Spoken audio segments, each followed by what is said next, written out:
Well, hopefully you didn't set the bar too high for me. I'm Rebecca Brown, PDX Beck on the Twitters. PDX is the airport code for Portland. I figured everybody knew that, and apparently people have been very confused, so that little mystery is solved. I'm the intelligence lead for Rapid7. I started there in about October. But before that, I was a gunnery sergeant in the United States Marine Corps. Hoorah, I think I heard one out here.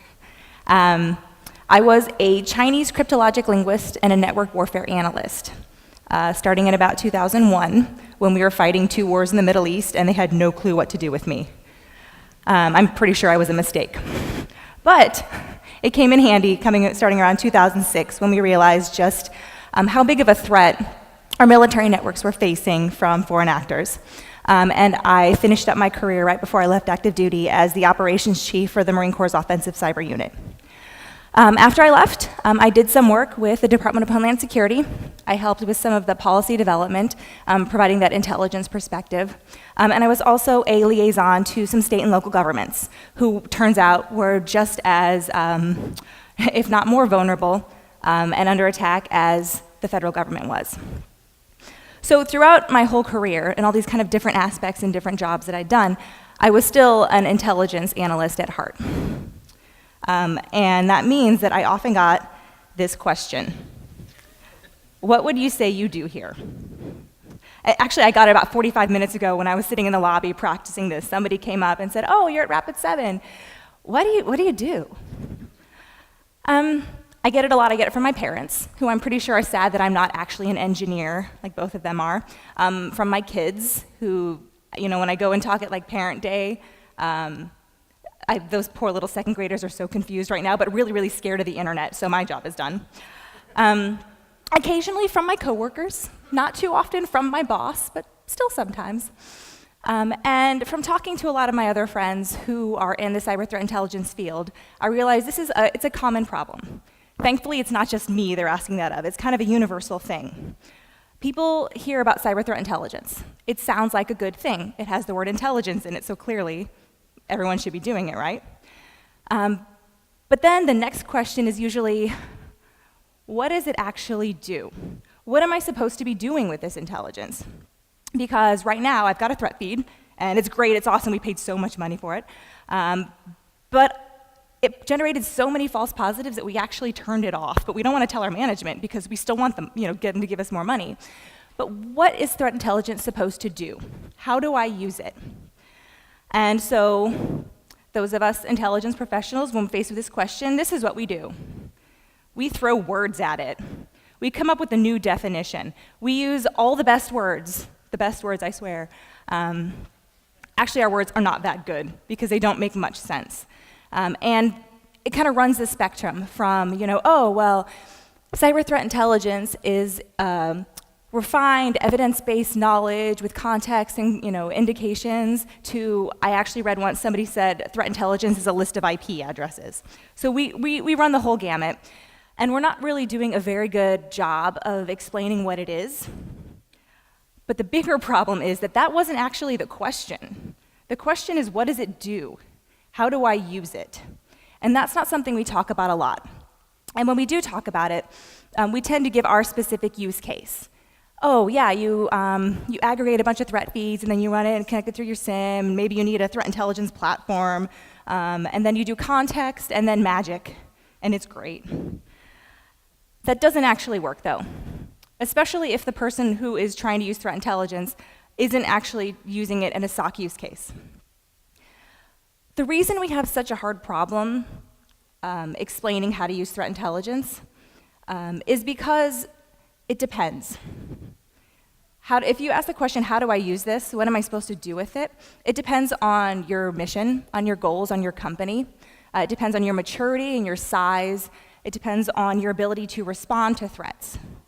So to answer the question, what do I do with threat intelligence?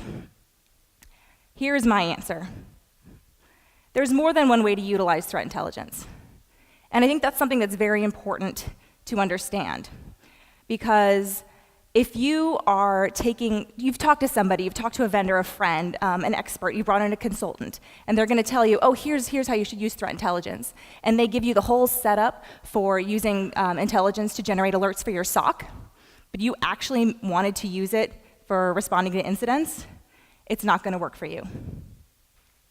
You need to understand that not only are there different ways to use it, but the applications and all of the components that go into that intelligence are going to be very, very different. They're not just a little different. In a lot of cases, they're totally, completely different use cases. So you need to understand that. So here's the intelligence cycle. Has anybody seen the intelligence cycle? Anybody? Yay, it's great. We love it. A lot of applications of threat intelligence are based around this intelligence cycle, the intelligence process.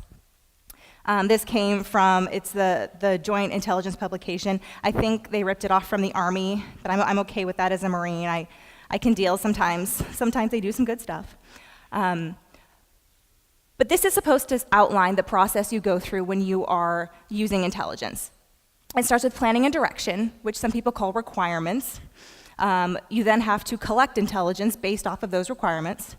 You have to do some sort of processing and exploitation because a lot of the stuff you're collecting, especially in its raw format, isn't very usable.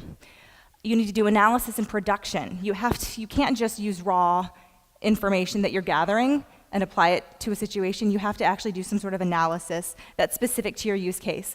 And then dissemination and integration into products or actions or operations or whatever it is. And then around all of that is evaluation and feedback, meaning you're going to do this again. It's a cycle. It's not a one-time thing. So you need to be evaluating and providing that feedback. This cycle works well in some cases. The general concept is sound. It's good. And maybe, say, for the SOC use case, where you're going to be generating rules and alerting on things, this is good. You're set up around a mission. That SOC is your mission. And cool, I know what I'm supposed to do. I have my requirements. I'm going to collect some intelligence on it. I'm going to analyze it. And I'm going to integrate it into my system so it generates alerts. And then I'm going to fine-tune it. And that's great. But a lot of people in here deal with incident response. And how often do you get to go into an incident and say, cool, I finished step 2, I'm going to go to step 3. Step 2 is done. I don't have to think about that ever again. That doesn't happen very often. It's not a one and done. It's not a step 1, step 2, step 3, and then start it over again. It looks more like this. And I love this version of the intelligence cycle. This is Robert Clark's TargetCentric Intelligence. And the concept is, it's not a one and done. It's not a step by step by step. It's more of a process. So the target in this case, if you're thinking about if it's a compromise or a breach or an incident that you're responding to, that's always at the center. And that's not always going to stay the same. When you first go into an incident and you're responding to it, you need to know, okay, what is the situation? Why do we think that there's a breach? Why do we think that something happened? And you evaluate it, and you analyze it, and that's when you come up with your requirements. This is what I need to know. This is what I need more information on. And that's when you then go into collection. We think of collection traditionally as pulling in information from outside, but in the case of incident response, a lot of times it's pulling your internal information. It's pulling information from logs, data, from users, from your assets, and that sort of information. So you need to pull all that out and then analyze that. And once you do that, you now have new information. And that changes the way that your target looks. That changes the situation that you had yesterday or 10 minutes ago. And then you have to do that again. Okay, well now we have, we've answered some of these questions, now we have more questions. Is this what we needed? Do we need more information? Do we have a bigger problem than we thought we did? And again, with incident response, because nothing is truly that easy, oftentimes it looks like this. We thought we were dealing with a phishing campaign. Somebody got a phishing email. Okay, let's step through the process of how are we going to analyze this? What information do we need? Who do we need to tell about this? And oh, wow, okay, it executed some malware. And oh, hey, we have no network segmentation, so not only is it in our administrative environment, but it actually made it into our retail environment. Rather than one target, you now have 3 targets. And you have to do different requirements, different collection, different analysis and dissemination on all of those different targets, sometimes at the same time.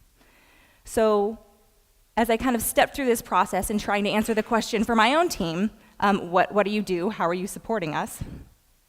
I realized that I can't just tell them, oh, hey, I've got, stepping through this intelligence cycle, and I'm going to do some collection and some analysis and tell you what you need to know.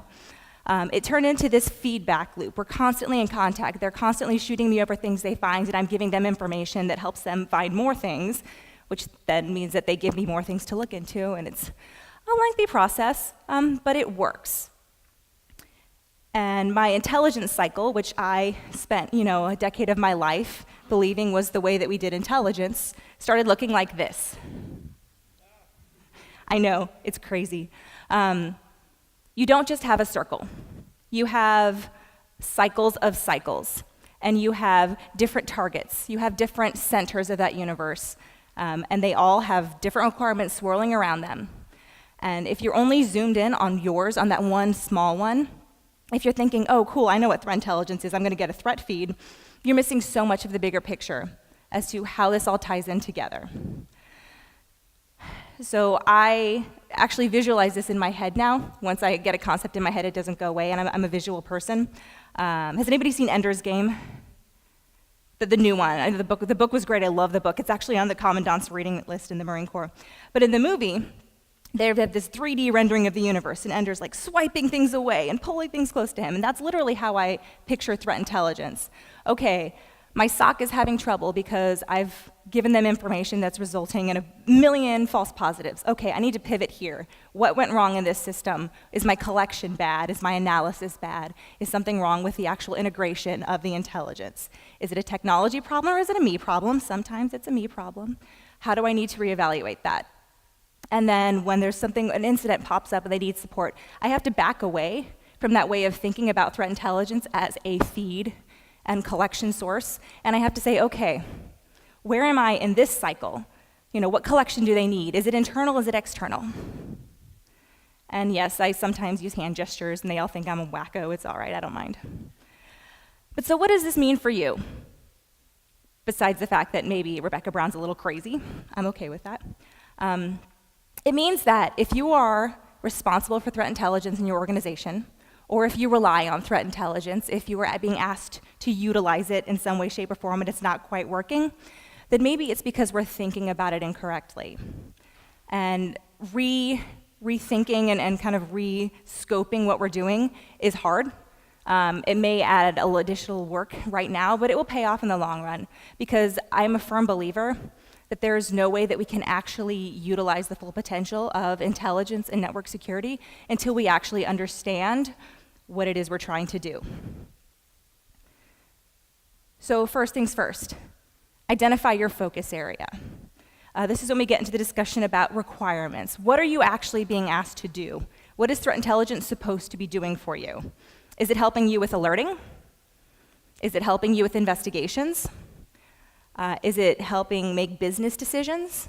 The strategic level of threat intelligence is often overlooked because it's not in the weeds. It's not often very technical. It's looking at big picture. What are threat actors doing? Who are they targeting? How are they going about it? That's going to help policymakers make decisions about where to invest time and resources in security in the long term. But it's a legitimate application of threat intelligence. Are there others? Are you doing something new and creative that no one's been talking about before? If you are, definitely tell me, because I would love to know. Or are you not really sure? And your company just says, hey, that threat intelligence thing sounds awesome. When I was doing research for this, I was actually kind of staggered because threat intelligence is one of the top priorities, the top security priorities for companies.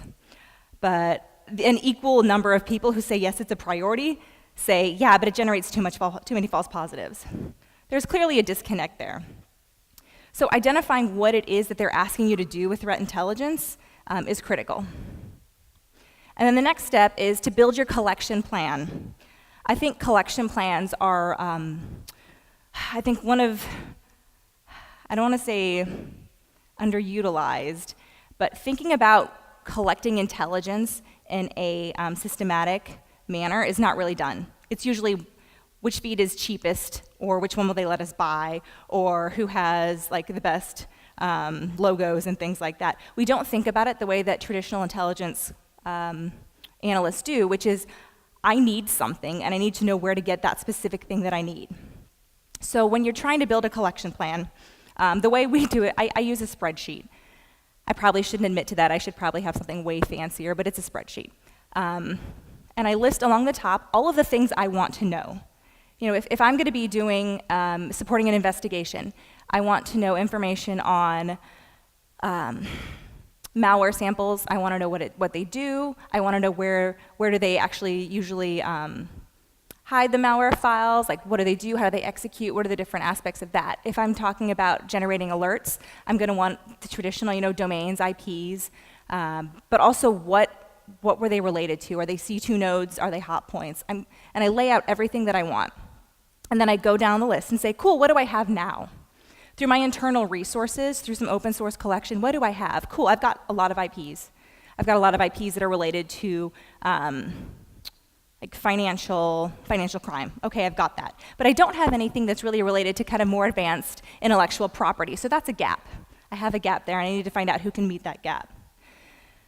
Is it information that's internal or external? A lot of times, especially when you're doing incident response, you're going to need internal information from your systems. And if you don't have that, then don't even bother looking outside for external collection. You need to know what you have within your own networks.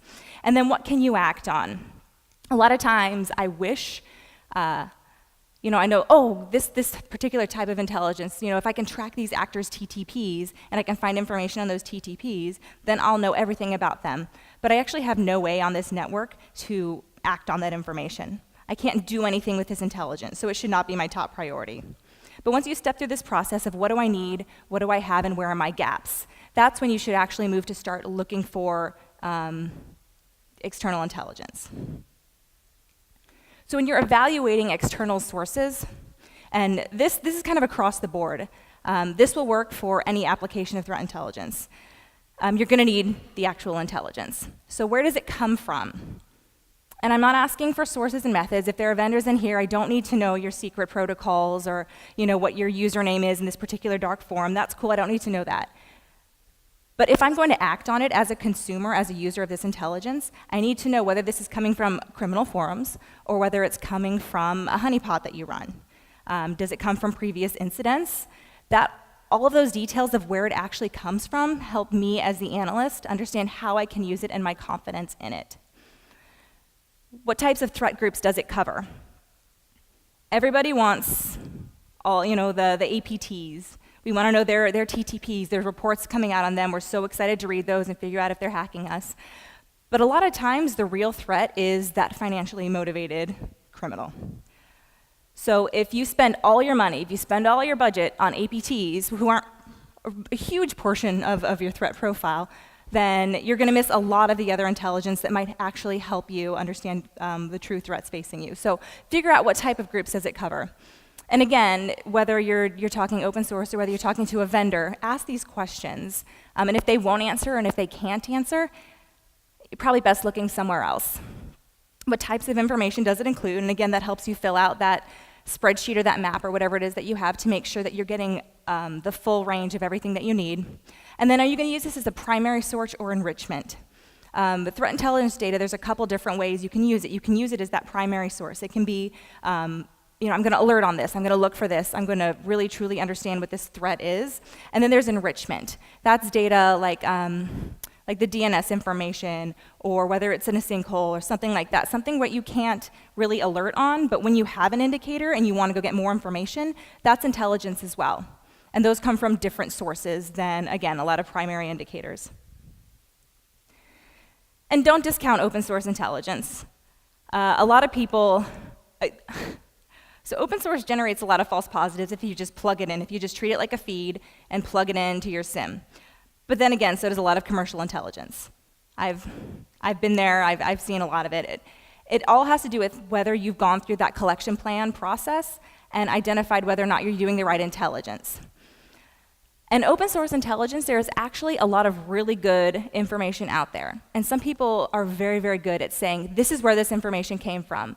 I run a honeypot, and it's running these applications, and it's looking for threats against these 5 ports. I would far rather use an open source intelligence feed where I know what it's coming from and I know what threats to look for than a mysterious, can't tell you, super secret squirrel, I promise this stuff is really good threat feed, because I don't know how to handle it. I might have trust issues, but it's proven to be true that something you know about is more valuable than something you don't know about. Open source takes work. There's a lot of people out there who have put in a lot of the work to making it as useful as it can. So please come talk to us.